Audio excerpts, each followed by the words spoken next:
읽으시면서 집중하시도록 우리말 성경으로 읽을 거예요. 그래서 읽으시면서 이것이 영어로도 좀 쉬운 버전으로 제가 찾았거든요. 읽으시면서 이것이 이해가 되시기를 축복합니다.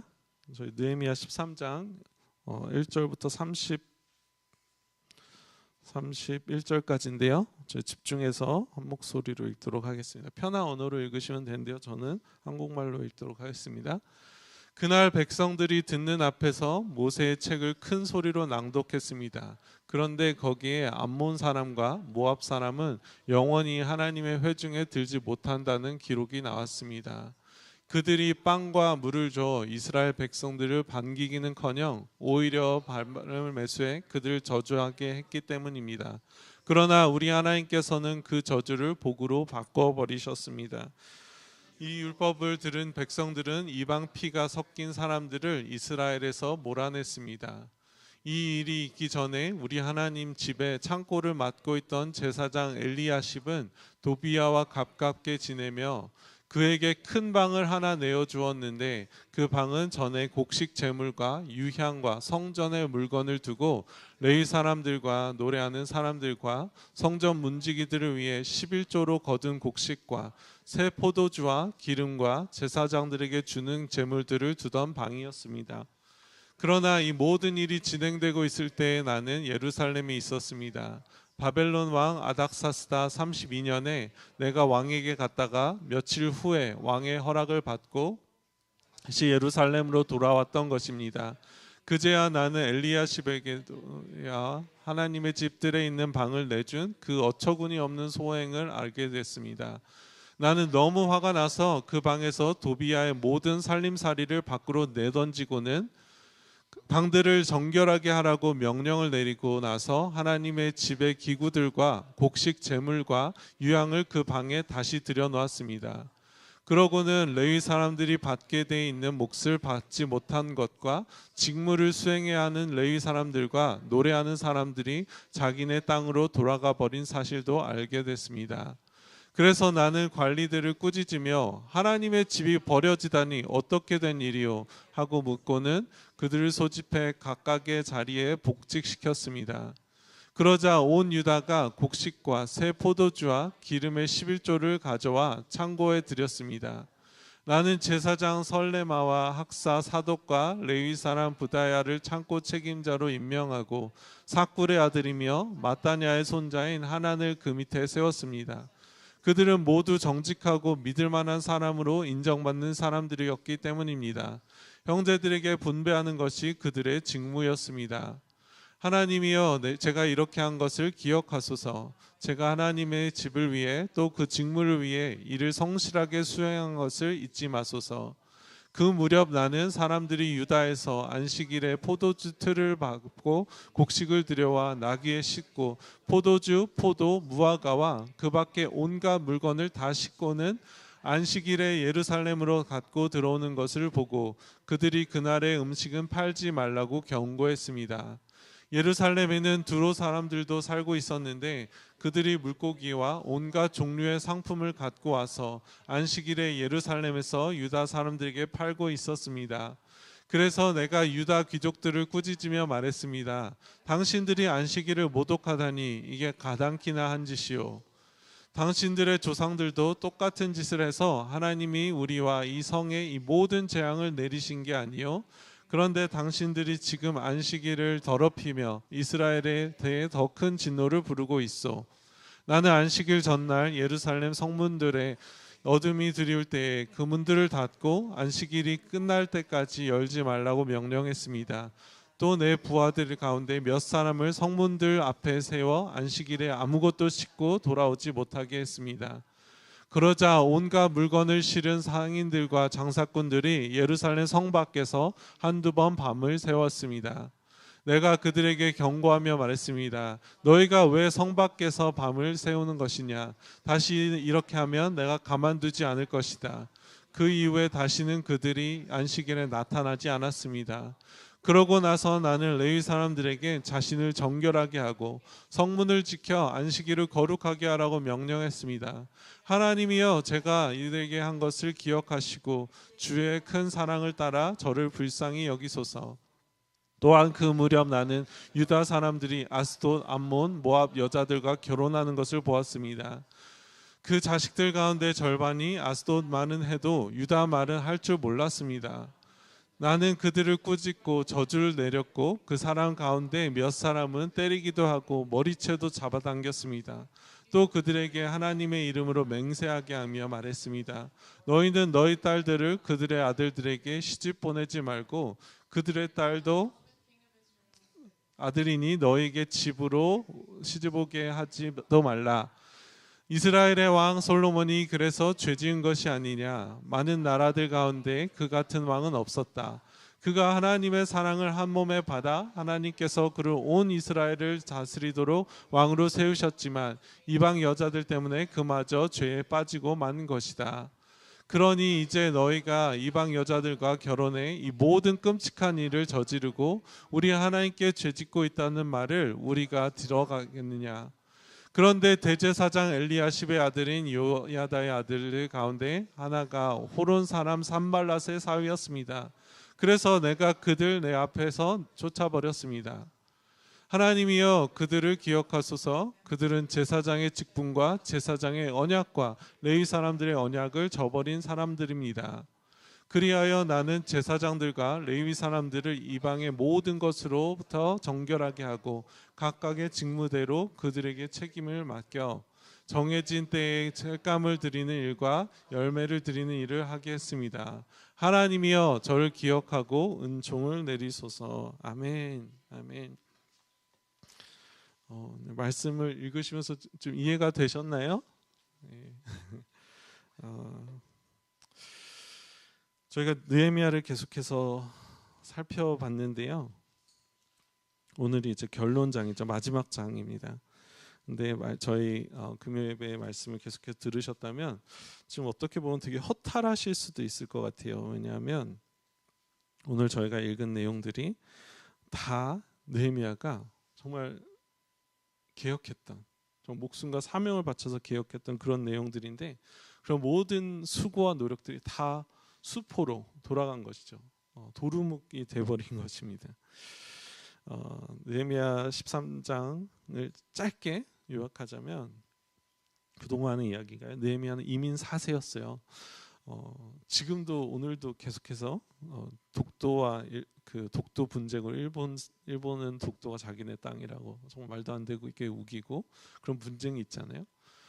그런 소리를 들을 때 우리 이민 2세들은 모르겠어요. 한글 학교를 하니까 좀 관심을 가질지 모르겠지만 이민 3세, 4세만 되더라도 그것에 대해서 별 관심이 없다는 거예요. 근데 느헤미야는 이민 4세로서 그냥 이민 4세도 아니고 정말 성공의 탄탄대로를 달리고 있던 비서실장과 같은 그런 성공한 사람이었다는 거예요. 그 페르시아라는 당대의 정말 가장 강대국인 그 제국에서 가장 이민자로서 갈 수 있는 가장 높은 자리겠죠.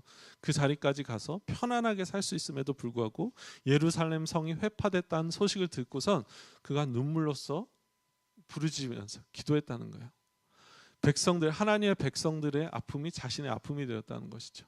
왜냐하면 성벽이 없다는 것은요, 그 백성들이, 그 도성에 살고 있는 백성들이 안전하게 살지 못한다는 거예요. 늘 적의 공격에 노출되어서 적들이 원하기만 하면 수시로 넘나들 수 있는 그런 상황 가운데 있었다는 것이죠. 하나님의 백성이라는 타이틀은 가졌지만, 성전은 회복되었지만 하나님의 백성답게 살지 못한 그런 상황이었다는 것입니다. 그것이 너무나 안타까워서 그 성공의 탄탄대로를 달리고 있던 느헤미야가 자신과 전혀 상관없이 살 수 있는 그 느헤미야가 울면서 금식하면서 기도했을 때 하나님께서 그의 기도를 들으시고 그를 사용하셔서 예루살렘 성벽을 다시 짓게 하셨다는 거예요. 목숨을 건 도전이었습니다. 자신의 그 가진 모든 것을 포기하는 그런 도전이었다는 거예요. 왕에게 내가 이 말미를 얻어서 내 고향에 가서 성벽을 다시 짓겠습니다 하는 것은 어떻게 보면 정말 반역을 하겠습니다. 내가 당신이 필요 없습니다 하는 그런 놀라운 요청이었다는 것이죠. 모든 것을 다 걸고 이것에 도전했다는 거예요. 그리고 하나님께서 그를 사용하셔서 여러 가지 우여곡절 끝에 오늘 본문에도 나왔는데 이 도비아와 산발랏, 토바야, 산발랏이라는 이 악한 세력들이 계속해서 이 일을 방해하고 망하게 하려고 했다는 거예요. 성벽을 재건하는 것을 조롱하고 방해했다는 것이죠. 그럼에도 불구하고 성벽이 재건되었어요.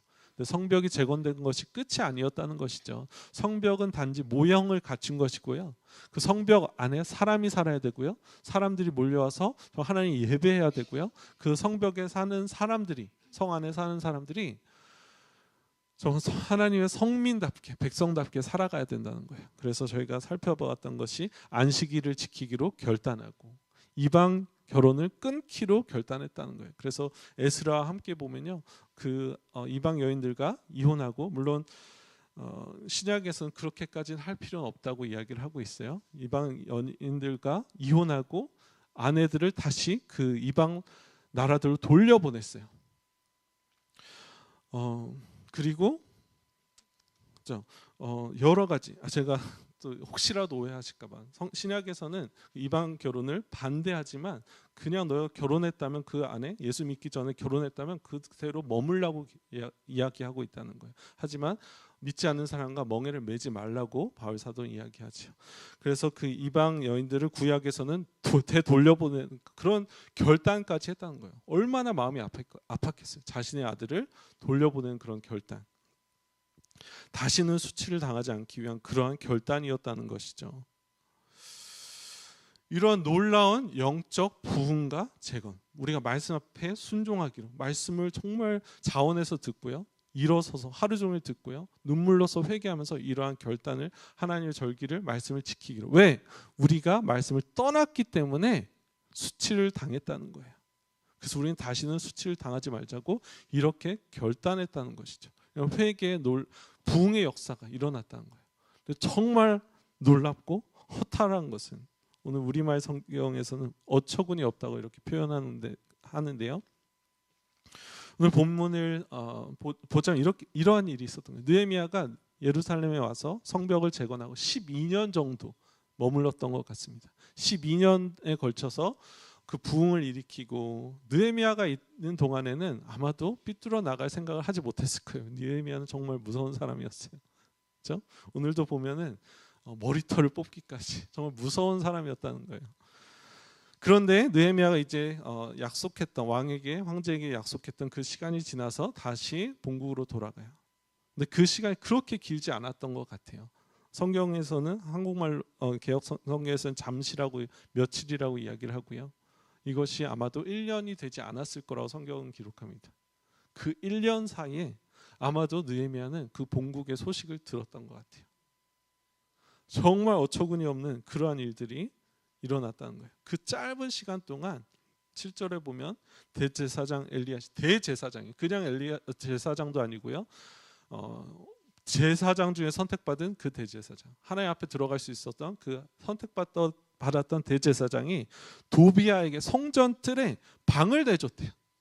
도비아는 아까 말씀드렸다시피 산발락과 도비아, 이 사람은요 대적을, 사단의 상징이에요. 이스라엘이 왔을 때부터 계속해서 조롱하고 방해하고 망하게 하고, 심지어 느헤미야를 죽이려고 계략을 짰던 그 사람들이에요. 그 도비아예요. 그 도비아가 성전 안에 와서 살고 있었다는 것이죠. 그 방은 어떤 곳이었냐면요, 원래 소재물과 유향과 그릇과 또 레위 사람들과 노래하는 자들과 문지기들에게 11조로 주는 곡물과 새 포도주와 기름과 또 제사장들에게 주는 거제물을 두는 곳이라. 이스라엘 백성들이 바친 그 11조를 모아두는 곳이래요. 제사장들은요, 레위인들은요, 이스라엘이 주는 11조를 가지고 생활했다는 거예요. 그 곳간에 집을 내줬어요. 그 말은 11조를 거둬들일 장소가 없었다는 것이죠. 무엇이 먼저인지 모르지만 11조가 끊겨서 그 방이 생겼는지, 아니면 그 방이 생겨서 11조가 끊겼는지 모르지만 어찌되었건 그 중요한 곳을, 성전의 기능을 감당하게 하는, 예배가 가능케 하는 그 곳간에 대적을 드렸다는 것이죠. 10절을 보면 레위 사람들이 생활비를 받지 못하니까 자기 밭으로 도망갔다고 기록합니다. 레위 사람들이 없었기 때문에 당시에는 그 성전에서만 예배를 드릴 수가 있었어요. 지금은 저희가 성전이잖아요. 당시에는 성전에서만 예배 드릴 수 있었는데 레위 사람들이 자기의 몫을 먹고 살아야 되니까 자기 밭으로 도망갔다고 기록합니다. 이스라엘 백성들이 11조를 가져오지 않고 성전을 방치했다는 것이죠. 예배를 방치했다는 것이죠. 예배 중심의 백성들이, 성전 중심의 백성들이 그 중요한 것을 방치했다는 것입니다. 또한 안식일에 장사하기 시작했다는 거예요. 저희가 말씀 10장에 봤을 때는 이것을 하지 않기로 결단했다는 거예요. 외부인들이 성문을 닫고 거기서 많은 희생을 감수하는 것이죠. 장사하지 않기로 결단하는 거라는 거예요. 불편함을 감수하는 거예요. 그런데 그 일이 1년도 안 된 이 짧은 사이에 다시 회복되었다는 거예요. 23절에는 유다 사람이 아스돗과 암몬과 모압 여인의 아내로 삼았다고 말합니다. 뿐만 아니라요, 이 통혼을 해서 낳은 자녀들이 아스돗 방언, 이방 나라 말은 해도요 유다 방언은 말을 못했다고 기록합니다. 이것이 생각해보면 얼마나 어처구니 없는 일이냐면요, 물론 저희도 이민 세대잖아요. 부모님의 말을 자녀들이 따라가다가 결국에는 어떻게 돼요? 그 지역에서 쓰는 말, 미국에서 처음에는 우리 아이들이 한국말을 하다가 결국엔 영어를 하잖아요. 한국말 잊어버리잖아요. 이곳이 페르시아가 아니었어요. 예루살렘이었는데 아이들이 유다말을 사용하지 못하는 거예요.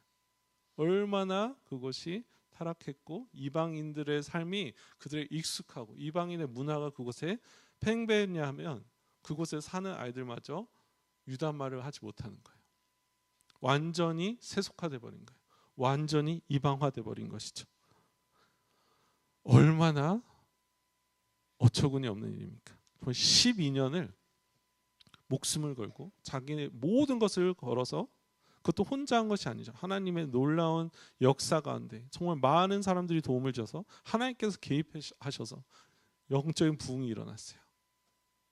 그 잠깐 사이에 이 모든 부흥의 흔적이, 그렇죠? 느헤미야가 했던 그 모든 일들이, 성경에서 나온 모든 일들이 다 그 전일로 돌아갔다는 거예요. 얼마나 허탈할까요? 만약 성도님께서 느헤미야의 그 포지션이었다면 얼마나 좌절될까요? 얼마나 정내미가 떨어질까요? 이스라엘을 보면서 이 사람들은 도저히 안 될 것이라고 포기했을 것 같습니다. 저희가 좌절하고 낙담하는 이유가 정말 열심을 다했는데 바뀌지 않는 것을 보면서, 또는 나의 그 공로가 인정되지 않을 때 우리는 영적 허탈, 박탈감을 느낀다는 거예요. 엘리야 선지자도 비슷한 일을 경험했죠. 바알 선지자들과 목숨을 걸고 싸웠어요. 모든 이스라엘 백성들이 다 하나님을 버리고, 그렇죠? 다 하나님을 버리고 갔어요. 바알과 아세라를 섬기는 그 선지자 850명과 목숨을 건 그 대결을 벌였다는 거예요. 하나님께서 불을 내려주셨어요. 그래서 바알 선지자와 아세라 선지자들을 죽이고 이스라엘 백성들이 돌아올 줄 알았어요. 근데 바뀐 것이 하나도 없었죠. 오히려 그 이세벨이나 악한 여왕이 내가 너를 찾으면 너의 목숨을 뺏을 것이야 협박하니까 그렇게 용맹했던 850대 1로 싸웠던 엘리야 선지자가 마음이 녹아버린 거예요. 그 여인의 그 협박에 마음이 녹아서 도망갔다고, 하나님께 죽기를 간구했다고 성경이 기록합니다. 왜 그러한 일이, 그렇게 담대하고 하늘에서 불을 내렸던 선지자가 어떻게 그러한 극과 극의 상황을 경험할 수 있었을까요? 자신의 뜻대로 되지 않은 거예요. 그렇게 목숨을 걸었는데 바뀔 조짐이 보이지 않았다는 것이죠. 그런데 오늘 말씀에서 놀라운 것은요, 느헤미야가 포기하거나 좌절하지 않았다는 거예요. 이 모든 것을 다시 바로잡기 시작했다는 것입니다. 저는요, 느헤미야의, 우리가 13장을 계속해서 봤는데요, 느헤미야의 하이라이트는요, 저희가 보통 느헤미야의 간구를 보면서 느헤미야를 읽어요. 느헤미야는 정말 금식하는 사람이었다. 어떻게 그럴 수가 있었는가? 자신과 상관없는 그러한 상황 가운데서 민족의 하나의 백성을 아픔을 끌어안고 금식했다. 그것에 초점을 둬요. 성벽을 재건했다. 그래서 우리가 무너진 성벽을 재건해야 된다. 그것에 집중한다는 거예요. 근데 저는요, 개인적으로 느헤미야의 하이라이트는요, 이 13장이라고 생각을 합니다. 성벽은요, 다시 무너질 수 있다는 거예요. 저희가 새벽기도 시간에 열왕기 상을 보고 있는데요. 그 성전을 짓는 그 놀라운 정말 많은 시간에 걸쳐서 하나님께 얼마나 영광을 받으시고 정말 얼마나 많은 재물을 바치고 얼마나 성전이 화려했는지 표현하지만 그 성전 없어졌다는 거예요. 지금 예루살렘에 가면 그 성전의 흔적조차 없다는 것이죠. 우리가 짓는 것, 외형적인 것, 하는 것은 하나님 앞에서 그렇게 중요하지 않다는 거예요. 사람이 하는 노력은요, 결국에는 사람에게 영광이 되는 것이죠. 솔로몬의 성전이 솔로몬에게 영광이 됐던 거예요. 성벽을 짓고 거기서 끝나면 이것이 느헤미야의 영광이 된다는 것입니다. 하나님께서 보시는 것은요, 우리가 하나님 위해서 무엇을 이루고 무엇을 성취하는 것보다 하나님 앞에 어떻게 서는가, 하나님 앞에 어떻게 살아가는가. 왜냐하면 우리가 하는 것들은 결국에는 무너지고 없어지고 썩어질 것이라는 거예요. 그래서 내가 나의 삶의 목적을요, 내가 이루는 것, 내가 무엇이 되어야지, 내가 하나님 위해서 무엇을 해야지. 그런 좋은 마음 가지신 분들 계세요. 내가 하나님 위해서 아프리카에 몇 개의 성전을 지으리라. 그런 선한 목표를 가지고 계신 분들이 계시는데 그것 자체가 목적이 되면요, 그것을 완성하고 난 다음에 어떻게 할 것인가.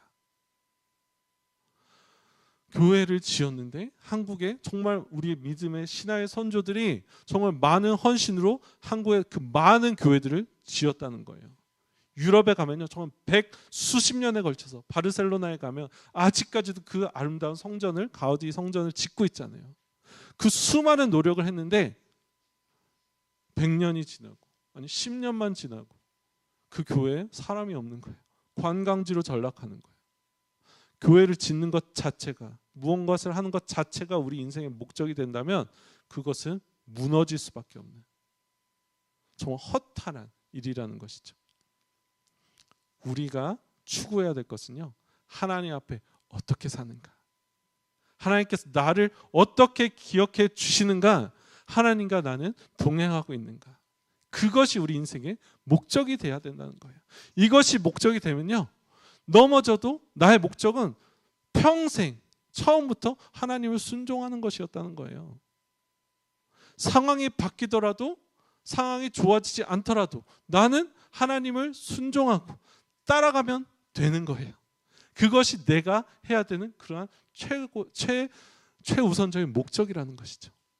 그래서 느헤미야는 좌절하지 않았던 것 같아요. 생각해 보세요. 12년 동안 정말 모든 것을 바쳤는데 1년 만에 모든 것이, 1년도 안 된 그 짧은 시간에 모든 것이 수포로 돌아갔어요. 저는 다시 오고 싶지 않았을 것 같아요. 왜냐하면 그게 짧은 거리가 아니었어요. 비행기를 타고 올 수 있는 거리가 아니었다는 거예요. 몇 달에 걸쳐서 와야 되는 그 여정이었어요. 내가 갔는데 또 돌이킨다면, 아니 12년을 걸쳐서 그들과 함께 했는데 그 짧은 사이에 돌이킨다면 다시 가고 싶겠습니까? 근데 느헤미야는요, 그렇지 않았어요. 다시 돌아가서 모든 잘못된 일을 다시 돌이키기 시작했어요. 도비야를 쫓아내었습니다. 민장들을 꾸짖고 레위 사람들 다시 불러 모았어요. 다시 곳간을 채우기 시작하고 예배를 회복하기 시작했어요. 안식일에 장사하는 것을 금지했어요. 이방인들 내쫓았어요. 정말 느헤미야는 어떻게 보면 사람들에게 미움받을 만한 사람이었어요. 이방 결혼한 사람들을 꾸짖고, 여기서는 다시 갈라놨다는 그런 말은 없지만 머리털을 뽑았대요. 저는 이거 정말 시험 될 것 같아요. 얼마나 아플까요? 그리고 얼마나 괴로울까요? 수치스러울까요? 다시는 이방 결혼하지 않기로 맹세케 하였다는 것입니다. 좌절하지 않고 다시 싸웠다는 거예요. 포기하지 않고 다시 일어났다는 것입니다. 성도 여러분, 이러한 삶을 사시길 축복합니다. 다시 한번 말씀드리자, 저는 이 느헤미야 13장이 정말 우리 인생의 교과서가 되어야 될 줄 믿어요. 저희는요, 해피엔딩을 꿈꾸잖아요. 그렇죠? 예수 믿었더니 복 받았다더라. 예수님께 헌신했더니 복 받았다더라. 내 자녀와 내 사업이 축복받았다더라. 그 말씀을 듣고 우리가 그렇게 살기 원해요. 그런데 인생이 그렇던가요? 그렇지 않다는 거예요. 인생은 고난의 연속이라는 거예요. 우리를 좌절시키고 낙담시키고 넘어지게 하고, 교회 생활이 아름답지만 않은 거예요. 상처받고 넘어지고 물고 뜯고 갈라질 수밖에 없고. 그럼에도 해야 되는 것은, 그럼에도 우리 성도가 기억해야 되는 것은 무엇이라고요? 포기하지 않고 오늘도 주님의 말씀을 순종하기로 결단하는 것. 이것이 주님께서 우리에게 주시는 그러한 명령임을, 주님께서 우리로 하여금 살게 원하시는 하나님의 뜻임을 믿습니다. 어떻게 이러한 일이 가능했을까요? 느헤미야에서 계속해서 반복되는 일이 있어요. 오늘 13장에도 3번이나 반복되는데요. 내 하나님이여 이 일로 말미암아 나를 기억하옵소서. 22절에 내 하나님이여 나를 위하여 이 일도 기억하시옵고 주의 크신 은혜대로 나를 아끼시옵소서. 31절에 내 하나님이여 나를 기억하사 복을 주옵소서. 사람 앞에 서는 것이 아니에요. 하나님이 목적이 되는 거예요. 하나님께 칭찬받는 것이 목적이 되면 내가 한 모든 것이 다 오케이, 하나님께서 받으셨다는 거예요. 하나님이 나의 목적이었다면요, 하나님 기쁘시게 하는 것이 나의 목적이었다면 내가 한 일들이 사람들에게 인정을 받지 아니하고 수포로 돌아간다 하더라도 나는 하나님께서 하라는 것을 순종했으면 그걸로 족하다는 거예요. 내가 하나님을 기쁘시기 위해서 오늘 무엇을 한 것이, 말씀을 읽은 것이, 오늘 순종하고 사람을 사랑한 것이, 섬긴 것이 어떠한 열매도 맺지 아니하고 어떠한 인정도 받지 아니하더라도 하나님을 위해서 했다면 충분하다는 거예요.